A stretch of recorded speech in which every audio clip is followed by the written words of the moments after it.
আমি আগের ভিডিওতে আমার ডিসক্রিপশানে আমার নাম্বারটা দিয়ে দিয়েছি। তো প্লিজ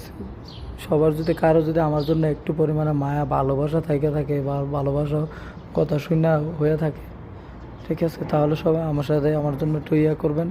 চেষ্টা করবেন যাতে আমি বাড়িতে উঠতে পারি, আমার সন্তানগুলো যাতে তার অধিকার পায়, আমি যাতে আমার বাবার বাড়ির অধিকারটুকু পাই, আমার মায়ের যে জায়গায় ছিল আমি যাতে সেই মার বসত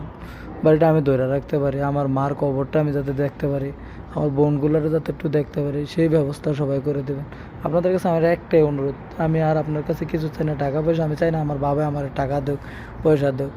ঠিক আছে, আমি নিজে সব কষ্ট করে করবো, নিজে যতটুকু দরকার ততটুকুই করবো, যতটুকু খাওয়ার দরকার ততটুকুই খাবো, আমি তার চেয়ে বেশি আমার কোনো প্রয়োজন নেই, ঠিক আছে। তো আজকে সবাই দেখেন আমার সাথে এরকম নির্যাতন করতেছে, এরকম অত্যাচার করতেছে, বুঝছেন, সবার কাছে একটাই অনুরোধ,